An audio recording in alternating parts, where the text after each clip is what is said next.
বাংলাদেশের সরকারি প্রশাসনের ইতিহাসে আজ একটি অবিস্মরণীয় এবং যুগান্তকারী দিন। দেশের কোটি কোটি সরকারি কর্মচারী এবং অবসরপ্রাপ্ত পেনশনভোগীদের জীবনে নতুন সম্ভাবনার দ্বার উন্মোচিত হতে চলেছে। মাসের পর মাস ধরে চলে আসা অনিশ্চয়তা এবং প্রতীক্ষার অবসান ঘটিয়ে অবশেষে নবম জাতীয় বেতন স্কেলের চূড়ান্ত কার্যক্রম সম্পন্ন হয়েছে। আজ দিবাগত বিকেলে জাতীয় বেতন কমিশনের অন্তিম এবং নির্ণায়ক সভা অনুষ্ঠিত হয়েছে এবং সেই সভা থেকে এসেছে এক অপ্রত্যাশিত এবং আশাব্যঞ্জক সুসংবাদ।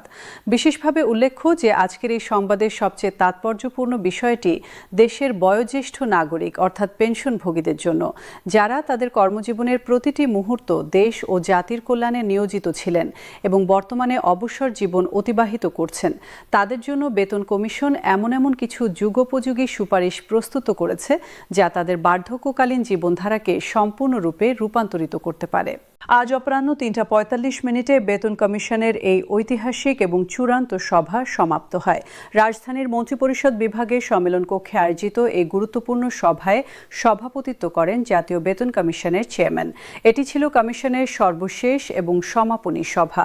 সভা শেষ হওয়ার পর কমিশনের সদস্যবৃন্দ তাদের প্রস্তুতকৃত চূড়ান্ত প্রতিবেদন এবং বিস্তারিত সুপারিশমালা নিয়ে অন্তর্বর্তীকালীন সরকারের প্রধান উপদেষ্টার সাথে সাক্ষাৎ করার জন্য রওনা হচ্ছেন। সভা সমাপ্তির পর কমিশনের একজন উচ্চপদস্থ কর্মকর্তা সাংবাদিকদের কাছে নিশ্চিত করেছেন যে এবারের বেতনের স্কেলে কেবলমাত্র কর্মরত কর্মচারীদের বেতন বৃদ্ধি করা হচ্ছে না, বরং পেনশনভোগীদের জন্য একটি বৃহৎ এবং সুদূর প্রসারী সংস্কারের রূপরেখা তৈরি করা হয়েছে। আজকের সভার প্রধান আলোচ্য এবং সর্বাধিক গুরুত্বপূর্ণ বিষয় ছিল পেনশন ব্যবস্থার আমূল পরিবর্তন এবং আধুনিকীকরণ। প্রস্তাবিত নবম জাতীয় বেতন স্কেলে পেনশনভোগীদের মাসিক পেনশনের পরিমাণ উল্লেখযোগ্য মাত্রায় বর্ধিত করার সুপারিশ চূড়ান্ত করা হয়েছে। তবে এবার ঐতিহ্যবাহী এবং প্রচলিত পদ্ধতি থেকে সরে এসে সকলের জন্য সমান হারে পেনশন বৃদ্ধি না করে একটি যুক্তিসঙ্গত এবং মানবকেন্দ্রিক পন্থা অনুসরণ করা হয়েছে। কমিশনের সুপারিশ অনুসারে পেনশনভোগীদের বর্তমান আয়ের মাত্রা বিবেচনা করে 3টি স্বতন্ত্র শ্রেণীতে বিভক্ত করে পেনশন বৃদ্ধির প্রস্তাবনা উপস্থাপন করা হয়েছে। এর মূল উদ্দেশ্য হল যাদের অর্থনৈতিক সামর্থ্য সীমিত তাদের সর্বাধিক সহায়তা প্রদান করা। কমিশনের নির্ভরযোগ্য সূত্র থেকে জানা যাচ্ছে যে প্রথম শ্রেণীতে অন্তর্ভুক্ত করা হয়েছে নিম্ন আয়ের পেনশনভোগীদের, যারা বর্তমানে মাসিক 20,000 টাকার নিচে পেনশন পেয়ে থাকেন। তাদের জন্য একটি অভূতপূর্ব এবং চমকপ্রদ সুপারিশ করা হয়েছে। তাদের পেনশনের পরিমাণ 100% অর্থাৎ সম্পূর্ণ দ্বিগুণ করার প্রস্তাব করা হয়েছে। সহজ ভাষায় বলতে গেলে তাদের মাসিক পেনশন দ্বিগুণ হয়ে যাবে। দৃষ্টান্তস্বরূপ, যিনি বর্তমানে 10,000 টাকা পেনশন পান, নতুন বেতন স্কেলে তিনি 20,000 টাকা পাবেন। স্বল্প আয়ে জীবনযাপনকারী অবসরপ্রাপ্ত কর্মচারীদের জন্য এটি একটি বিশাল এবং প্রত্যাশাতীত স্বস্তির সংবাদ, কারণ বর্তমান অর্থনৈতিক পরিস্থিতিতে সীমিত পেনশন দিয়ে দৈনন্দিন জীবনযাত্রার ব্যয় নির্বাহ করা তাদের জন্য ছিল অত্যন্ত কষ্টসাধ্য এবং চ্যালেঞ্জিং। দ্বিতীয় শ্রেণীতে অবস্থান করছেন মধ্যম আয়ের পেনশনভোগীরা, যারা বর্তমানে মাসিক 20,000 থেকে 40,000 টাকার মধ্যবর্তী সীমায় পেনশন গ্রহণ করেন। তাদের ক্ষেত্রে পেনশন বৃদ্ধির হার 75% নির্ধারণের সুপারিশ করা হয়েছে।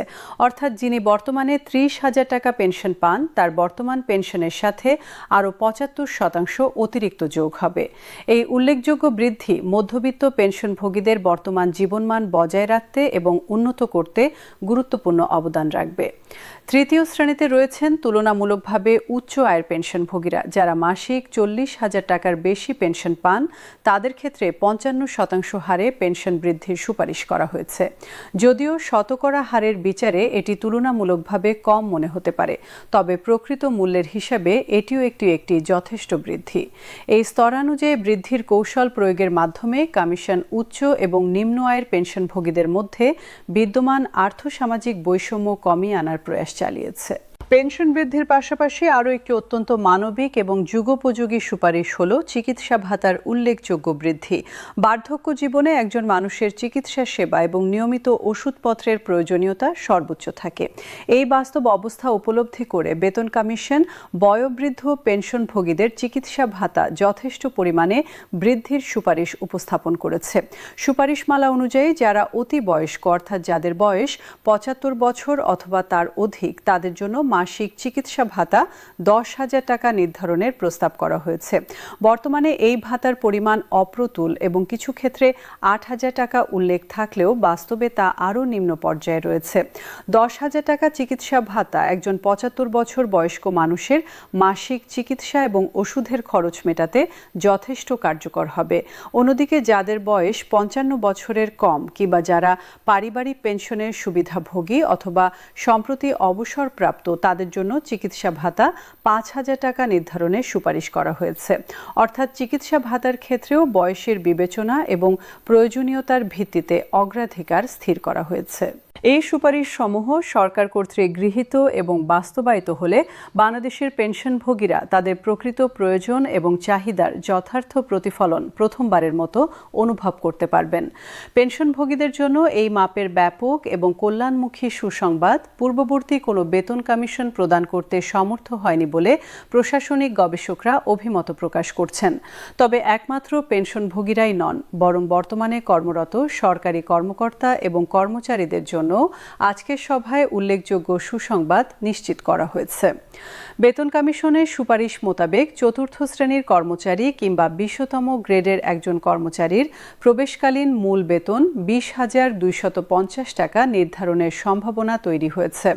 অর্থাৎ একজন নবনিযুক্ত কর্মচারী সরকারি চাকরিতে প্রবেশের সাথে সাথেই 20,250 টাকা মূল বেতন পাবেন। এর সাথে গৃহভাড়া ভাতা, চিকিৎসা ভাতা এবং বিবিধ অন্যান্য সুবিধাদি যুক্ত হলে তার সার্বিক বেতন একটি সম্মানজনক এবং যথেষ্ট পর্যায়ে উপনীত হবে।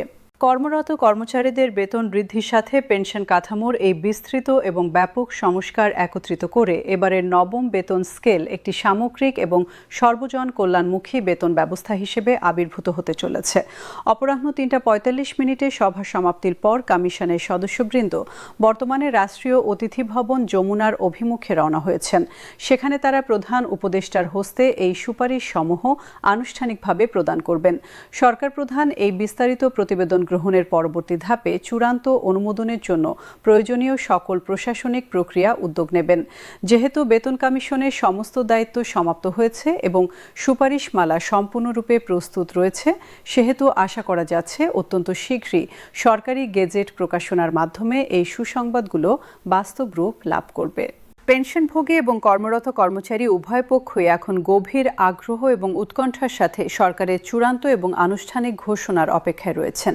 তবে আজকের এই বিকেলবেলাটি নিশ্চিতভাবে দেশের অসংখ্য পেনশনভোগীর অন্তরে অপার আনন্দ এবং নতুন স্বপ্নের সঞ্চার করেছে। তাদের জীবনসন্ধার আর্থিক নিরাপত্তা এবং সম্মানজনক জীবনযাপন নিশ্চিত করতে বেতন কমিশনের এই সুচিন্তিত উদ্যোগ নিঃসন্দেহে অত্যন্ত প্রশংসনীয় এবং স্মরণীয়। প্রশাসনিক এবং অর্থনৈতিক বিশেষজ্ঞদের বিশ্লেষণ অনুযায়ী এই সুপারিশগুলো বাস্তবায়িত হলে তা কেবলমাত্র পেনশনভোগী এবং সরকারি কর্মচারীদের ব্যক্তিগত জীবনমান উন্নয়নে সহায়ক হবে না, বরং সামগ্রিকভাবে জাতীয় অর্থনীতিতেও ইতিবাচক এবং সুদূরপ্রসারী প্রভাব ফেলবে। জনগণের ক্রয় ক্ষমতা উল্লেখযোগ্যভাবে বৃদ্ধি পাওয়ার ফলে বাজারে অর্থ সঞ্চালন বাড়বে এবং অর্থনৈতিক কর্মকাণ্ডের নতুন গতিশীলতা সৃষ্টি হবে। দেশের লক্ষ লক্ষ মানুষ এই মুহূর্তে আশায় বুক বেঁধে অপেক্ষা করছেন তাদের জীবনে এক নতুন এবং উজ্জ্বল অধ্যায়ের সূচনার জন্য। One more script but different.